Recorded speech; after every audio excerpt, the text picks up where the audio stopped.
Hello students, welcome back to Business Studies class. I am Shweta J from Commerce Department, Gopal Swami PU College, Mysore. In last class, we discussed about legal documents which are required to be submitted to the register of companies to get company registered. In today's session, let us discuss about incorporation, that is nothing but registration. Previous class ಅಲ್ಲಿ incorporation ಅಂದ್ರೆ registration ಒಂದು ಕಂಪನಿಯನ್ನ register ಮಾಡಿಸ್ಕೊಳ್ಬೇಕು ಅಂತ ಹೇಳಿದ್ರೆ ಒಂದಿಷ್ಟು certain documents ಅನ್ನ promoter prepare ಮಾಡಬೇಕಾಗಿರುತ್ತೆ. So ಆ ಎಲ್ಲ ಡಾಕ್ಯುಮೆಂಟ್ಸ್ ಯಾವ್ದು ಅನ್ನೋದನ್ನ ಪ್ರೀವಿಯಸ್ ಕ್ಲಾಸ್ ಅಲ್ಲಿ ನಾವು ಕಲ್ತ್ಕೊಂಡ್ವಿ. In today's session let us understand about incorporation stage. This is the second stage in formation of a company. Then what is the meaning of incorporation? Incorporation is also called as registration. ಇದನ್ನ ನಾವು registration ಅಂತಾನು ಹೇಳ್ತೀವಿ. After completing the aforesaid formalities and once you have done with the legal documents, then you need to get your company registered with the register of companies. ಏನೆಲ್ಲ formalities ಇದೆ ಆ ಎಲ್ಲ formalities complete ಆದಮೇಲೆ ಮತ್ತು documents ಏನೆಲ್ಲ requirement ಇತ್ತು, ಒಂದು company register ಆಗಬೇಕು ಅಂತ ಹೇಳಿದ್ರೆ ಏನೆಲ್ಲ ಡಾಕ್ಯುಮೆಂಟ್ಸ್ ರಿಕ್ವೈರ್ಮೆಂಟ್ ಇರುತ್ತೆ, ಆ ಎಲ್ಲ ಡಾಕ್ಯುಮೆಂಟ್ಸನ್ನು ಪ್ರಿಪೇರ್ ಮಾಡಿದ್ಮೇಲೆ ನೆಕ್ಸ್ಟ್ ನಾವೇನು ಮಾಡಬೇಕು, ಕಂಪನಿಯನ್ನು ರಿಜಿಸ್ಟರ್ಡ್ ಮಾಡಿಸ್ಕೊಳ್ಬೇಕು. ಯಾಕೆ ನಾವು ಡಾಕ್ಯುಮೆಂಟ್ಸನ್ನು ಪ್ರಿಪೇರ್ ಮಾಡ್ತೀವಿ ಅಂತ ಹೇಳಿದ್ರೆ all those documents are very much important to get ಆ ಕಂಪನಿ ರಿಜಿಸ್ಟರ್ಡ್. ಸೊ ನಮ್ಮ ಕಂಪನಿ ರಿಜಿಸ್ಟರ್ಡ್ ಆಗಬೇಕು ಅಂತ ಹೇಳಿದ್ರೆ, ನಾವೇನು ಎಸ್ಟಾಬ್ಲಿಷ್ ಮಾಡ್ತಾ ಇದ್ದೀವಿ ಆ ಕಂಪನಿ ರಿಜಿಸ್ಟರ್ಡ್ ಆಗಬೇಕು ಅಂತ ಹೇಳಿದ್ರೆ you need to prepare certain required documents and which are to be submitted to the register of companies at the time of incorporation of the company or at the time of registration of companies. Company registered ಆಗಬೇಕು ಅಂತ ಹೇಳಿದ್ರೆ ನೀವು ಈ ಎಲ್ಲ ಡಾಕ್ಯುಮೆಂಟ್ಸನ್ನು ನೀವು submit ಮಾಡಬೇಕು. For this promoters make on application for the incorporation of a company. And the application is to be filed with the register of companies of the state within which they plan to establish the registered office of the company. ನೀವು ಎಲ್ಲಿ ನಿಮ್ಮ ಕಂಪನಿಯ registered ಆಫೀಸನ್ನು ಯಾವ ಸ್ಟೇಟಲ್ಲಿ establishment ಮಾಡಬೇಕು ಅಂತ ಅಂದ್ಕೊಂಡಿರ್ತೀರೋ ಆ ಒಂದು ಸ್ಟೇಟ್ನ register ಹತ್ರ ನೀವು ಅಪ್ಲಿಕೇಶನನ್ನು ಫಿಲ್ ಮಾಡಿ ಕೊಡಬೇಕಾಗುತ್ತೆ. ಯಾವ ಅಪ್ಲಿಕೇಶನ್? incorporation ಅಪ್ಲಿಕೇಶನನ್ನು ಫಿಲ್ ಮಾಡಿ ಆ ರಿಜಿಸ್ಟರ್ಗೆ ನೀವು ಸಬ್ಮಿಟ್ ಮಾಡಬೇಕಾಗತ್ತೆ. And the application must be accompanied with certain legal documents which we have already discussed in the previous class. ನಾವು ಪ್ರೀವಿಯಸ್ ಕ್ಲಾಸಲ್ಲಿ ಏನೆಲ್ಲ ಡಾಕ್ಯುಮೆಂಟ್ಸ್ ಅವಶ್ಯಕತೆ ಇರುತ್ತೆ ಅಂತ ನಾವು ಡಿಸ್ಕಸ್ ಮಾಡಿದ್ವೋ ಆ ಎಲ್ಲ ಡಾಕ್ಯುಮೆಂಟ್ಸನ್ನು ಅಪ್ಲಿಕೇಶನ್ ಜೊತೆ ಅಟೆಸ್ಟ್ ಮಾಡಿ ನೀವು ರಿಜಿಸ್ಟರ್ಗೆ ಸಬ್ಮಿಟ್ ಮಾಡಬೇಕಾಗತ್ತೆ. ಫಾರ್ ಎಕ್ಸಾಂಪಲ್, ಒಂದು ಕಾಲೇಜ್ಗೆ ನೀವು ಅಡ್ಮಿಷನ್ ಆಗಬೇಕು ಅಂತ ಹೇಳಿದ್ರೆ ನೀವು ಏನು ಕಾಲೇಜ್ ಅಪ್ಲಿಕೇಶನ್ ಫಾರ್ಮ್ ತಗೊಳ್ತೀರೋ ಅಪ್ಲಿಕೇಶನ್ ಜೊತೆಗೆ ನೆಸೆಸರಿ ಡಾಕ್ಯುಮೆಂಟ್ಸನ್ನು ರಿಲೇಟೆಡ್ ಆಗಿರೋ ಡಾಕ್ಯುಮೆಂಟ್ಸನ್ನು ನೀವು ಅಟೆಸ್ಟ್ ಮಾಡಿ ಅಟ್ಯಾಚ್ ಮಾಡಿ ನೀವು ಕೊಡಬೇಕಾಗತ್ತೆ. ಏನೆಲ್ಲ ಡಾಕ್ಯುಮೆಂಟ್ಸ್ ಯೂಶ್ವಲಿ ಕೊಡ್ತೀರಾ? ನೀವು SSLC ಎಕ್ಸಾಮ್ ಮಾರ್ಕ್ಸ್ ಕಾರ್ಡ್ ಕೊಡ್ಬೋದು, and next Aadhaar card xerox ಕೊಡ್ಬೋದು, ಇನ್ಕಮ್ ಸರ್ಟಿಫಿಕೇಟ್, ಸ್ಟಡಿ ಸರ್ಟಿಫಿಕೇಟ್, ಇಷ್ಟು ಡಾಕ್ಯುಮೆಂಟನ್ನು ಅಟ್ಯಾಚ್ ಮಾಡಿ ನೀವು ಅಪ್ಲಿಕೇಶನನ್ನು ಸಬ್ಮಿಟ್ ಮಾಡ್ತಾ ಹೋಗ್ತೀರಾ. ಹಾಗೆಯೇ ಕಂಪನಿ ರಿಜಿಸ್ಟರ್ಡ್ ಆಗಬೇಕು ಅಂತ ಹೇಳಿದ್ರೆ incorporation ಅಪ್ಲಿಕೇಶನ್ ಫಾರ್ಮ್ ಜೊತೆ ಏನೆಲ್ಲ ಡಾಕ್ಯುಮೆಂಟ್ಸನ್ನು ನೀವು ಪ್ರಿಪೇರ್ ಮಾಡಿರ್ತೀರಾ ಆ ಡಾಕ್ಯುಮೆಂಟ್ಸ್ ಕಾಪಿಯನ್ನು ಅಟ್ಯಾಚ್ ಮಾಡಿ ನೀವು ರಿಜಿಸ್ಟ್ರಾರ್ಗೆ ಸಬ್ಮಿಟ್ ಮಾಡಬೇಕು. ಯಾವ ರಿಜಿಸ್ಟ್ರಾರ್ಗೆ ಸಬ್ಮಿಟ್ ಮಾಡಬೇಕು ಅಂತ ಹೇಳಿದ್ರೆ ನಿಮ್ಮ ಕಂಪನಿಯ ರಿಜಿಸ್ಟರ್ಡ್ ಆಫೀಸ್ ಎಲ್ಲಿ ಎಸ್ಟಾಬ್ಲಿಷ್ ಮಾಡಬೇಕು ಅಂತ ಪ್ಲಾನ್ ಮಾಡಿರ್ತೀರೋ ಆ ಸ್ಟೇಟ್ನ ರಿಜಿಸ್ಟ್ರಾರ್ಗೆ ನೀವು ಸಬ್ಮಿಟ್ ಮಾಡಬೇಕಾಗತ್ತೆ. ಸೊ ನಾವು let us see what are the important legal documents which are to be submitted to the register of companies at the time of incorporation. They are nothing but the first one is memorandum of association.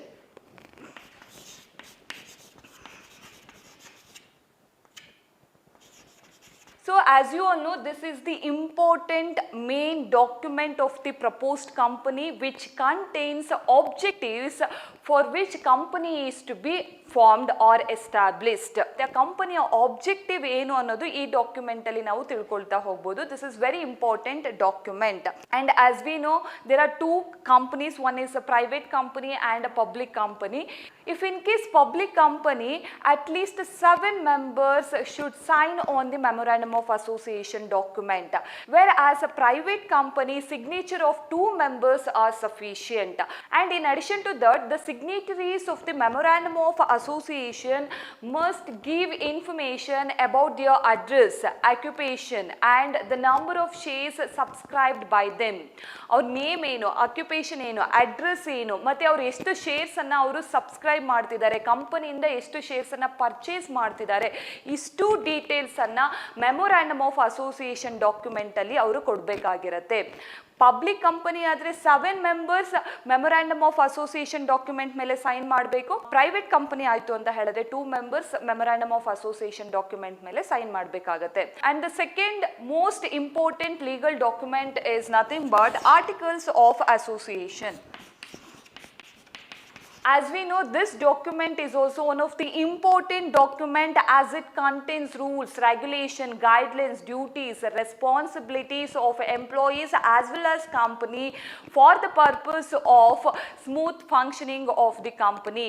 So articles of association ಅಲ್ಲಿ rules ಏನು, regulations ಏನು, guidelines ಏನು, employees duties ಏನು, responsibilities ಏನು ಅನ್ನೋದು ಎಲ್ಲ detailed information ಕೂಡ articles of association ಅಲ್ಲಿ ಮೆನ್ಷನ್ ಮಾಡಿರ್ತಾರೆ. And this articles of association available in 5 forms, that is form F, form G, form H, form I and form J. However, as I said in the previous class, a public company may adopt a table A model set of articles which is given in the Companies Act. So public company agide anta helide, public company ge Companies Act indane ಒಂದು articles of association ಅನ್ನು prepare ಮಾಡಿರ್ತಾರೆ. So ಅದನ್ನ ನಾವು table A ಅಂತ ಹೇಳ್ತೀವಿ. ಆ ಒಂದು document ಅನ್ನು ಅವರು ಅಡಾಪ್ಟ್ ಮಾಡ್ಕೊಳ್ತಾ ಹೋಗ್ತಾರೆ. So this is very important document which is to be submitted to the register of companies at the time of registration. The third one is written consent of proposed directors. Written consent of proposed director is also an important document which is to be submitted to the register of companies at the time of registration. This document contains the information about the consent of the proposed directors to act as directors in the proposed company and an undertaking to purchase qualification shares. Directors ಆಗಬೇಕು ಅಂತ ಹೇಳಿದ್ರೆ company ಏನು assign ಮಾಡಿರುತ್ತೆ ಆ qualification shares ಅನ್ನ purchase ಮಾಡಬೇಕಾಗಿರುತ್ತೆ. ಯಾರಿಗೆ ಆ shares ಅನ್ನ purchase ಮಾಡೋದಕ್ಕೆ ಕನ್ಸೆಂಟ್ ಇರುತ್ತೋ, ಒಪ್ಪಿಗೆ ಇರುತ್ತೋ, ಸೊ ಅವರಿಂದ ಫಾರ್ಮಲ್ ಆಗಿ ಒಂದು ರಿಟರ್ನ್ ಕನ್ಸೆಂಟ್ ಅನ್ನ ತಗೊಳ್ತಾರೆ. ಮತ್ತೆ ಅವ್ರಿಗೆ ಡೈರೆಕ್ಟರ್ ಆಗೋದಕ್ಕೆ ಒಪ್ಪಿಗೆ ಇದ್ರೆ ಅವರಿಂದ ರಿಟರ್ನ್ ಕನ್ಸೆಂಟ್ ಅನ್ನ ತಗೊಳ್ತಾ ಹೋಗ್ತಾರೆ. So that document is also very important at the time of companies registration. The next document is the agreement. The agreement, if any, with the proposed managing director, manager or whole-time director. So this document contains the information about the appointment of manager or proposed managing director or whole-time director. So ಯಾರನ್ನ ನಾವು managing director ಆಗಿ appoint ಮಾಡ್ಕೊಳ್ತಾ ಇದ್ದೀವಿ and manager ಆಗಿ ಯಾರನ್ನ appoint ಮಾಡ್ಕೊಳ್ತಾ ಇದ್ದೀವಿ ಅವರ ಜೊತೆ ಅಗ್ರಿಮೆಂಟ್ ಮಾಡ್ಕೊಂಡಿದ್ರೆ ಸೊ ಆ ಒಂದು ಅಗ್ರಿಮೆಂಟ್ ಅನ್ನೋ ಡಾಕ್ಯುಮೆಂಟು ಕೂಡ ಇಂಪಾರ್ಟೆಂಟ್ ಆಗಿರುತ್ತೆ. And this document is also submitted to the register of companies at the time of company's registration. The next document is name approval certificate. Once the feasibility studies gives positive results, then promoter actually decided to launch the company. When he decides to launch the company, then he put a name to the company. He can select any name which he likes. Promoter ಯಾವ name ಬೇಕಾದರೂ ಕಂಪನಿಗೆ ಇಡ್ಬೋದು, but ಆದ್ರೆ ಆ name register office ಅಲ್ಲಿ approve ಆಗಬೇಕು. ನೀವು ಕಂಪನಿಗೆ ಕೊಡುವಂತಹ ನೇಮು ರಿಜಿಸ್ಟರ್ ಆಫೀಸ್ ಅಲ್ಲಿ ಅಪ್ರೂವ್ ಆಗಿರೋದಕ್ಕೆ ಒಂದು ನೇಮ್ ಅಪ್ರೂವಲ್ ಸರ್ಟಿಫಿಕೇಟ್ ಅಥವಾ ನೇಮ್ ಅಪ್ರೂವಲ್ ಡಾಕ್ಯುಮೆಂಟ್ ಅಂತ ಕೊಡ್ತಾರೆ. ಸೊ ಆ ಒಂದು ಡಾಕ್ಯುಮೆಂಟ್ ಅನ್ನ ಕಂಪನಿ ರಿಜಿಸ್ಟ್ರೇಷನ್ ಆಗಬೇಕಾದ್ರೆ ಸಬ್ಮಿಟ್ ಮಾಡಬೇಕಾಗತ್ತೆ. Promoter need to submit a copy of register letter approving the name of the company. ನೀವು ಕಂಪನಿಗೆ ಕೊಟ್ಟಿರತಕ್ಕಂಥ ನೇಮು ರಿಜಿಸ್ಟರ್ ಆಫೀಸ್ ಅಲ್ಲಿ ಅಪ್ರೂವ್ ಆಗಿದೆ ಅನ್ನೋದಕ್ಕೆ ಒಂದು ಎವಿಡೆನ್ಸ್ ಇರುತ್ತಲ್ಲ, ಆ ಒಂದು ಎವಿಡೆನ್ಸ್ ಅನ್ನ ನೀವು ಕಂಪನಿ ರಿಜಿಸ್ಟರ್ ಆಗಬೇಕಾದ್ರೆ ಸಬ್ಮಿಟ್ ಮಾಡಬೇಕಾಗಿರುತ್ತೆ. The next document is a statutory declaration. As we know, declaration means declare about something which is to be true. ನಾವೇನು ಡಿಕ್ಲೇರ್ ಮಾಡ್ತಾ ಇದ್ದೀವಿ ಅದು ಕರೆಕ್ಟ್ ಆಗಿದೆ ಅಂತ ಹೇಳಿ ಒಂದು ಫಾರ್ಮಲ್ ಆಗಿ ಡಾಕ್ಯುಮೆಂಟ್ ಅನ್ನ ಪ್ರಿಪೇರ್ ಮಾಡಬೇಕಾಗತ್ತೆ.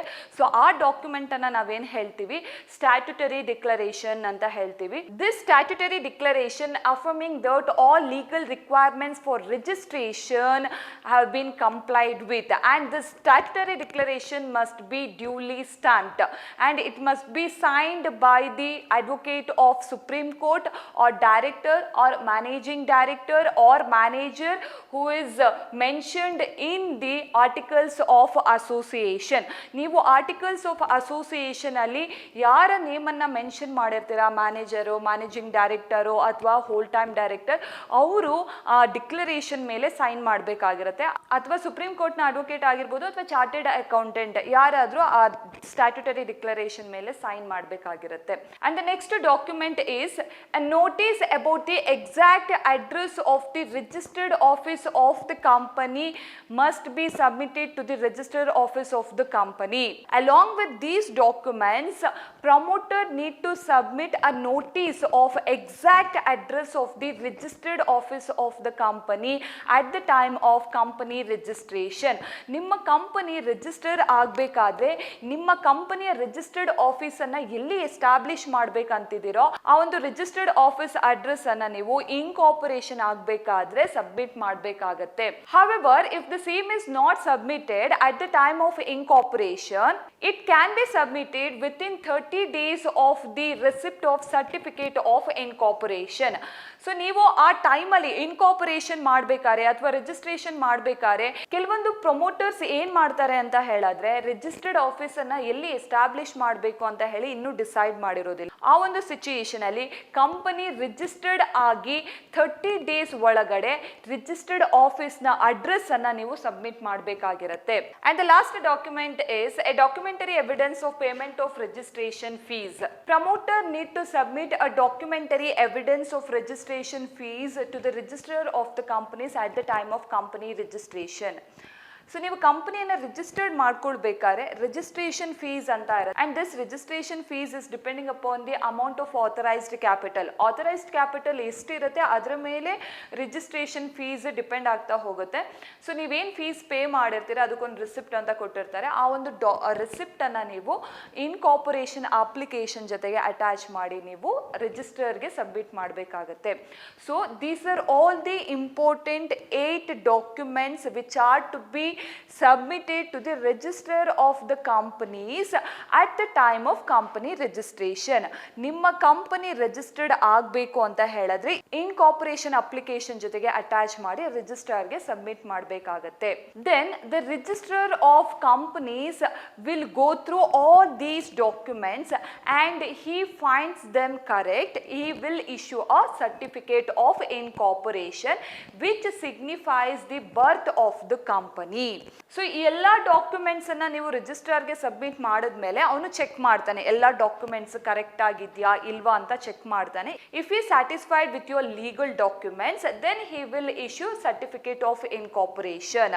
So this certificate of incorporation is also called as birth certificate of the company. So ಒಂದು ಕಂಪನಿ ಲೀಗಲ್ ಆಗಿ ಎಕ್ಸಿಸ್ಟೆನ್ಸ್ ಆಗಬೇಕು ಅಂತ ಹೇಳಿದ್ರೆ we need incorporation certificate. So in order to get the company registered, we need to submit several important legal documents to the register of the companies. So ಒಂದು company legal ಆಗಿ existence ಬರಬೇಕು, legal ಆಗಿರಬೇಕು ಅಂತ ಹೇಳಿದ್ರೆ ನಾವು incorporate ಮಾಡ್ಕೊಳ್ಬೇಕು, registered ಮಾಡ್ಕೊಳ್ಬೇಕು. Registered ಮಾಡ್ಕೊಳ್ಬೇಕಾದ್ರೆ ಒಂದಿಷ್ಟು ಡಾಕ್ಯುಮೆಂಟ್ ಅನ್ನ ಸಬ್ಮಿಟ್ ಮಾಡಬೇಕಾಗಿರುತ್ತೆ. ಇಂಪಾರ್ಟೆಂಟ್ ಲೀಗಲ್ ಡಾಕ್ಯುಮೆಂಟ್ಸ್ ಅನ್ನ ಸಬ್ಮಿಟ್ ಮಾಡಬೇಕು. What are the important legal documents? They are nothing but memorandum of association, articles of association, written consent of proposed director, and the agreement with the individuals about appointment of managing director or proposed managing director, whole time director or manager, etc. The next, name approval certificate. The next, a statutory declaration and notice about address of registered office of the company. And at last, the 8th important document is a documentary evidence of payment of registration fees. So incorporation anta helade, incorporation is the process that a business is formally organized and officially brought into existence, or it is a process legally declaring a company or corporate entity separate from its owners. So ನೀವು ಯಾವಾಗ ಕಂಪನಿಯನ್ನು registration ಮಾಡ್ಕೊಳ್ತೀರಾ, so ಆಗ ಕಂಪನಿಯನ್ನು ನಾವೇನಂತ treat ಮಾಡ್ತೀವಿ, separate legal entity ಅಂತ treat ಮಾಡ್ತೀವಿ. Separate legal entity means owners are different, company is different. Then what is the meaning of owners are different, company is different? So ಏನದು ಓನರ್ಸ್ ಡಿಫ್ರೆಂಟ್, ಕಂಪನಿ ಡಿಫ್ರೆಂಟ್ ಅಂತ ಹೇಳಿದ್ರೆ, in books of accounts owners have to record the transaction relating to a business, not relating to his or her personal life. So ಒಂದು company separate legal entity ಆದಾಗ ಕಂಪನಿಯ books of accounts ಅಲ್ಲಿ ಬಿಸ್ನೆಸ್ಗೆ ಸಂಬಂಧಪಟ್ಟಿರುವಂತಹ transaction ಅನ್ನ record ಮಾಡಬೇಕಾಗತ್ತೆ. ಆದ್ರೆ ಓನರ್ಸ್ಗೆ ಸಂಬಂಧಪಟ್ಟಿರುವಂತಹ personal transaction ಅನ್ನ ಕಂಪನಿಯ books of accounts ನಲ್ಲಿ ರೆಕಾರ್ಡ್ ಮಾಡೋ ಹಾಗಿಲ್ಲ. So this is called separate legal entity. So incorporation is very much important. On the issue of certificate of incorporation, a private company can immediately start its business and it can raise funds from its relatives, friends, or from financial institution, private financial institution, etc. So incorporation certificate ಸಿಕ್ಕಿದ ಕೂಡಲೇ private company ಏನು ಮಾಡ್ಬೋದು, ತನ್ನ business ಅನ್ನ start ಮಾಡ್ತಾ ಹೋಗ್ಬೋದು. But it is not possible in the case of public company. Public company capital subscription stage ಅನ್ನ complete ಮಾಡಿದ ಮೇಲೆ ತನ್ನ ಬಿಸ್ನೆಸ್ ಅನ್ನ ಸ್ಟಾರ್ಟ್ ಮಾಡಬಹುದು. ನಾವು let us understand about capital subscription. Private company incorporation certificate ಸಿಕ್ಕಿದ ಕೂಡಲೇ ಬಿಸ್ನೆಸ್ ಸ್ಟಾರ್ಟ್ ಮಾಡಬಹುದು. ಆದ್ರೆ ಪಬ್ಲಿಕ್ ಕಂಪನಿ ಯಾಕೆ ಸ್ಟಾರ್ಟ್ ಮಾಡೋಕ್ಕಾಗಲ್ಲ ಅಂತ ಹೇಳಿದ್ರೆ, public company raise its required funds from the public through issue of shares and debentures to them. Public company ತನಗೆ ಅವಶ್ಯಕವಾಗಿರುವಂತಹ capital ಅನ್ನ ಪಬ್ಲಿಕ್ ಇಂದ ರೈಸ್ ಮಾಡುತ್ತೆ. ಹೇಗೆ ಪಬ್ಲಿಕ್ ಇಂದ ತಗೊಳುತ್ತೆ ಅಂತ ಹೇಳಿದ್ರೆ, ಶೇರ್ಸ್ ಅನ್ನ ಇಶ್ಯೂ ಮಾಡುತ್ತೆ, ಡಿಬೆಂಚರ್ಸ್ ಅನ್ನ ಇಶ್ಯೂ ಮಾಡುತ್ತೆ. ಶೇರ್ಸ್ ಡಿಬೆಂಚರ್ಸ್ ಅನ್ನ ಇಶ್ಯೂ ಮಾಡಿ ತನಗೆ ಅವಶ್ಯಕವಾಗಿರೋ ಕ್ಯಾಪಿಟಲ್ ಅನ್ನ ತಗೊಳ್ತಾ ಹೋಗುತ್ತೆ. ಫಾರ್ ಎಕ್ಸಾಂಪಲ್, ಕಂಪನಿಗೆ ಇವಾಗ 10 lakh ಕ್ಯಾಪಿಟಲ್ ಬೇಕಾಗಿರುತ್ತೆ. So this 10 lakh capital can rise from the public through issue of 10,000 shares at rupees 100 each. 10,000 shares ಅನ್ನ ಪಬ್ಲಿಕ್ಗೆ ಇಶ್ಯೂ ಮಾಡಿ ತನಗೆ ಬೇಕಾಗಿರುವ 10 lakh ಕ್ಯಾಪಿಟಲ್ ಅನ್ನ ಈಸಿಯಾಗಿ ರೈಸ್ ಮಾಡ್ತಾ ಹೋಗುತ್ತೆ. But before going to raise its required funds, it has to issue a prospectus to the public. ಪಬ್ಲಿಕ್ಗೆ ಪ್ರಾಸ್ಪೆಕ್ಟಸ್ ಅನ್ನ ಇಶ್ಯೂ ಮಾಡಬೇಕಾಗತ್ತೆ. And in addition to that, it has to follow other formalities for raising its required capital. So capital ಅನ್ನ raise ಮಾಡಬೇಕು ಅಂತ ಹೇಳಿದ್ರೆ shares ಅಥವಾ debentures ಅನ್ನ ಪಬ್ಲಿಕ್ಗೆ ಇಶ್ಯೂ ಮಾಡಬೇಕಾಗತ್ತೆ. ಶೇರ್ಸ್ ಅಥವಾ ಡಿಬೆಂಚರ್ಸ್ ಅನ್ನ ಪಬ್ಲಿಕ್ ಇಶ್ಯೂ ಮಾಡೋದಕ್ಕೂ ಮುಂಚೆ ಪ್ರಾಸ್ಪೆಕ್ಟಸ್ ಅನ್ನ ಇಶ್ಯೂ ಮಾಡಬೇಕಾಗತ್ತೆ. ಸೊ ಏನದು ಪ್ರಾಸ್ಪೆಕ್ಟಸ್ ಅಂತ ಹೇಳ್ತೇನೆ ನಾನು. ಅದಾದ್ಮೇಲೆ ಒಂದಿಷ್ಟು ಫಾರ್ಮಾಲಿಟೀಸ್ ಅಂತ ಇರುತ್ತೆ, ಆ ಫಾರ್ಮಾಲಿಟೀಸ್ ಕೂಡ ಫಾಲೋ ಮಾಡಲೇಬೇಕಾಗತ್ತೆ. ನಾವು let's see what are the formalities for raising capital from the public. The first formalities is SEBI approval. What is this SEBI? SEBI anta heladre Securities and Exchange Board of India. It was established in the year 1992 April 12. Securities and Exchange Board of India is an administrative body established to regulate Indian capital market and protect investors and to avoid malpractices in the Indian capital market. So Indian capital market ಅಲ್ಲಿ ಒಂದಿಷ್ಟು malpractices ಇತ್ತು ಮತ್ತೆ investors ಗೆ ತುಂಬಾ ಮೋಸ ಆಗ್ತಾ ಇತ್ತು. So in order to avoid all these malpractices and in order to develop in the Indian market, Government of India decided to establish an administrative body, that is SEBI, which was established in the year 1992 April 12, and its headquarters located in Mumbai and its regional offices located in New Delhi, Chennai, Kolkata and Ahmedabad. So ಇದರ ಸೆಬಿಯ head quarters ಎಲ್ಲಿದೆ ಅಂತ ಹೇಳಿದ್ರೆ ಮುಂಬೈಯಲ್ಲಿದೆ. Regional offices ಬಂದು Chennai, Kolkata, New Delhi and ಅಹಮದಾಬಾದಲ್ಲಿದೆ. So this is about SEBI, securities and exchange board of India. So now come to the public company. Public company raise its required funds from the public. So it needs to disclose all the relevant information about the company to the public, and it must not conceal or hide any important matters from the public. So ನಿಮ್ಮ ಕಂಪನಿಗೆ related ಆಗಿರೋ ಎಲ್ಲ information ಕೂಡ ಪಬ್ಲಿಕ್ಗೆ ನೀವು disclose ಮಾಡಬೇಕು. A public company need to reveal all its information to the public, and it cannot hide any material or important information from the public. So public ಇಂದನೇ ನೀವು capital rice ಮಾಡ್ತಾ ಇರೋದ್ರಿಂದ ನಿಮ್ಮ ಕಂಪನಿಯ ಬಗ್ಗೆ ಗೊತ್ತಿರುವಂತಹ ಸಂಪೂರ್ಣ ಮಾಹಿತಿಯನ್ನ ನೀವು ಪಬ್ಲಿಕ್ಗೆ ಡಿಸ್ಕ್ಲೋಸ್ ಮಾಡಲೇಬೇಕು. ಯಾವುದೇ ಇನ್ಫಾರ್ಮೇಶನ್ ಅನ್ನು ಕೂಡ ನೀವು ಹೈಡ್ ಮಾಡೋ ಹಾಗಿಲ್ಲ. This is necessary for protecting the interest of the investors. So before going to raise capital from the public, you need to get approval from the SEBI.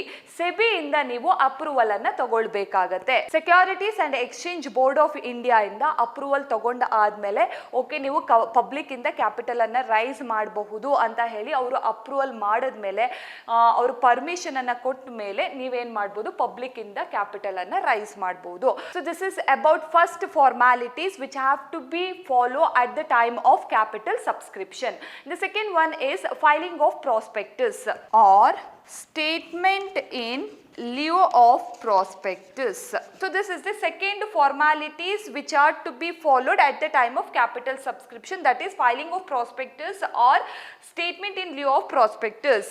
Then what is the meaning of prospectus? Prospectus means it is a formal invitation a company gives to the public through which it communicates the information about itself to the public and thereby creates confidence in the minds of the public in order to secure investment from them. This prospectus also includes circular, notice or advertisement. In simple, prospectus means it is an invitation given to the public to apply for the securities of the company. So prospectus ಅಂತ ಹೇಳಿದ್ರೆ ನೀವು company shares ಅನ್ನ issue ಮಾಡೋದಕ್ಕೂ ಮುಂಚೆ, before going to issue shares or debentures to the public, first company need to issue a prospectus to the public. ಪಬ್ಲಿಕ್ಗೆ ನೀವೇನು ಮಾಡಬೇಕು, first prospectus ಅನ್ನ ಇಶ್ಯೂ ಮಾಡಬೇಕು. And this prospectus contains detailed information about the company and the owner and the promoter and address of the company and so on. So ಈ ಒಂದು prospectus ಅಲ್ಲಿ ಎಲ್ಲ detailed information ಕೂಡ ಇರುತ್ತೆ. ಆ ಇನ್ಫಾರ್ಮೇಷನ್ ಅನ್ನ ನೋಡಿಕೊಂಡು ಅವರು ಕಂಪನಿಯಲ್ಲಿ ಇನ್ವೆಸ್ಟ್ಮೆಂಟ್ ಮಾಡಬೇಕಾ ಬೇಡವಾ, ಆ ಕಂಪನಿ ಶೇರ್ಸ್ ಅನ್ನ ಪರ್ಚೇಸ್ ಮಾಡಬೇಕಾ ಬೇಡವಾ ಅನ್ನೋದನ್ನ ಡಿಸೈಡ್ ಮಾಡ್ತಾ ಹೋಗ್ತಾರೆ. It is like invitation. Company shares ಅನ್ನ ಇಶ್ಯೂ ಮಾಡೋದಕ್ಕೂ ಮುಂಚೆ ಒಂದು ಪ್ರಾಸ್ಪೆಕ್ಟಸ್ ಅನ್ನ ಕೊಡುತ್ತೆ. ಆ ಪ್ರಾಸ್ಪೆಕ್ಟಸ್ ಅಲ್ಲಿ ಕಂಪನಿಯ ಬಗ್ಗೆ ಡೀಟೇಲ್ಡ್ ಇನ್ಫಾರ್ಮೇಷನ್ ಇರುತ್ತೆ. ಎಷ್ಟು ನಂಬರ್ಸ್ ಆಫ್ ಶೇರ್ಸ್ ಅನ್ನ ಇಶ್ಯೂ ಮಾಡ್ತಾ ಇದ್ದಾರೆ, ಯಾವ ಟೈಪ್ ಶೇರ್ಸ್ ಅನ್ನ ಇಶ್ಯೂ ಮಾಡ್ತಿದ್ದಾರೆ, ಈಕ್ವಿಟಿ ಶೇರ್ಸ್ ಇಶ್ಯೂ ಮಾಡ್ತಾರಾ, ಪ್ರಿಫರೆನ್ಸ್ ಶೇರ್ ಇಶ್ಯೂ ಮಾಡ್ತಾ ಇದ್ದಾರಾ, ಆ್ಯಂಡ್ ಪ್ರಮೋಟರ್ ಯಾರು, ಆ್ಯಂಡ್ ಮ್ಯಾನೇಜಿಂಗ್ ಡೈರೆಕ್ಟರ್ ಯಾರು, ಕಂಪನಿ ಏನು, ನೇಚರ್ ಆಫ್ ಕಂಪನಿ ಏನು, ಇಷ್ಟು ಕೂಡ ಡೀಟೇಲ್ಡ್ ಇನ್ಫಾರ್ಮೇಷನ್ ಪ್ರಾಸ್ಪೆಕ್ಟಸ್ ಅಲ್ಲಿ ಇರುತ್ತೆ. ಸೊ ಆ ಪ್ರಾಸ್ಪೆಕ್ಟಸ್ ಅನ್ನ ನೋಡಿಕೊಂಡು ಸೊ ಇನ್ವೆಸ್ಟರ್ಸ್ ಏನ್ ಮಾಡ್ತಾರೆ, ಡಿಸೈಡ್ ಮಾಡ್ತಾರೆ whether we invest shares in the company or not. ಆ ಕಂಪನಿಯ ಶೇರ್ಸ್ ಮೇಲೆ ನಾವು ಇನ್ವೆಸ್ಟ್ಮೆಂಟ್ ಮಾಡಬೇಕಾ ಬೇಡವಾ ಅನ್ನೋದನ್ನ ಡಿಸೈಡ್ ಮಾಡ್ತಾ ಹೋಗ್ತಾರೆ. For this purpose you have to provide detailed information and true information about the company in your prospectus. ಸೊ ಇದಕ್ಕೋಸ್ಕರ ನೀವೇನು ಮಾಡಬೇಕು, ಕಂಪನಿಯಲ್ಲಿ ಡೀಟೇಲ್ಡ್ ಇನ್ಫಾರ್ಮೇಷನ್ ಅನ್ನ ನೀವು ಪ್ರೊವೈಡ್ ಮಾಡಬೇಕು. ಮತ್ತೆ ಆ ಎಲ್ಲ ಇನ್ಫಾರ್ಮೇಷನ್ನು ಕರೆಕ್ಟ್ ಆಗಿರಬೇಕು. ಸುಳ್ಳು ಇನ್ಫಾರ್ಮೇಷನ್ ಅನ್ನ ಅದರಲ್ಲಿ ಪ್ರೊವೈಡ್ ಮಾಡೋ ಹಾಗಿಲ್ಲ. So this is about prospectus, and the next one is statement in lieu of prospectus. So ಏನಿದು statement in lieu of prospectus ಅಂತ ಹೇಳಿದ್ರೆ, so if public company raise its capital from the public, then it has to issue prospectus. Company public ಇಂದ capital ಅನ್ನ raise ಮಾಡ್ತಿದೆ ಅಂತ ಹೇಳಿದಾಗ prospectus ಅನ್ನ issue ಮಾಡಬೇಕು. In case public company decides to raise capital from few individuals or institutions direct, directly and raise entire amount, then in that situation it need not issue prospectus. Instead of issuing prospectus, public company need to issue statement in lieu of prospectus to the public. Public company direct ಆಗಿ public ಇಂದ rice ಮಾಡ್ತಾ ಇದೆ ಅಂತ ಹೇಳಿದಾಗ ನೀವು ಏನು ಮಾಡಬೇಕು, prospectus ಅನ್ನ ಇಶ್ಯೂ ಮಾಡಬೇಕು. ಇನ್ ಕೇಸ್ ಪಬ್ಲಿಕ್ ಕಂಪನಿ ಬರೀ ಫ್ಯೂ ಇಂಡಿವಿಜುವಲ್ಸ್ ಇಂದ ಅಥವಾ ಫ್ಯೂ ಇನ್ಸ್ಟಿಟ್ಯೂಷನ್ ಇಂದ, ಗೊತ್ತಿರೋ ಇಂಡಿವಿಜುವಲ್ಸ್ ಇಂದ ಕ್ಯಾಪಿಟಲ್ ಅನ್ನ ಬಾರೋ ಮಾಡ್ತಾ ಇದೆ, ಕ್ಯಾಪಿಟಲ್ ಅನ್ನ ರೈಸ್ ಮಾಡ್ತಾ ಇದೆ ಅಂತ ಹೇಳಿದಾಗ, ಸೊ ಆಗ ಪ್ರಾಸ್ಪೆಕ್ಟಸ್ ಅನ್ನ ಪಬ್ಲಿಕ್ ಆಗಿ ಇಶ್ಯೂ ಮಾಡೋ ಅವಶ್ಯಕತೆ ಇರೋದಿಲ್ಲ. ಆ ಒಂದು ಕೇಸಲ್ಲಿ ನೀವೇನು ಮಾಡ್ಬೋದು, ಆಗ ಒಂದು ಡಾಕ್ಯುಮೆಂಟ್ ಅನ್ನ ಪ್ರಿಪೇರ್ ಮಾಡಬೇಕಾಗಿರುತ್ತೆ. And that document will be called as statement in lieu prospectus. And this statement in lieu prospectus also contain same details as in prospectus. Prospectus ಅಲ್ಲಿ ಹೇಗೆ ನೀವು ಡೀಟೇಲ್ಡ್ ಇನ್ಫಾರ್ಮೇಶನ್ ಅನ್ನ ಪ್ರೊವೈಡ್ ಮಾಡ್ತಿರೋ ಹಾಗೇನೆ ಸ್ಟೇಟ್ಮೆಂಟ್ ಇನ್ ಲಿಯೋ ಪ್ರಾಸ್ಪೆಕ್ಟಸ್ ಅಲ್ಲೂ ಕೂಡ detailed information ಅನ್ನ provide ಮಾಡಬೇಕಾಗಿರುತ್ತೆ. Therefore there must not be a misstatement in both prospectus and statement in lieu of prospectus, and you should disclose all important or significant information in the prospectus about your company. So ನಿಮ್ಮ ಕಂಪನಿಯ ಬಗ್ಗೆ ಗೊತ್ತಿರುವಂತಹ ಎಲ್ಲ important information ಅನ್ನ prospectus ಅಲ್ಲಿ reveal ಮಾಡಬೇಕು, disclose ಮಾಡಬೇಕು. So this is about filing of prospectus or statement in lieu of prospectus, and the remaining formalities relating to the capital subscription will be discussed in the next class. I hope you have understood today's session. Thank you.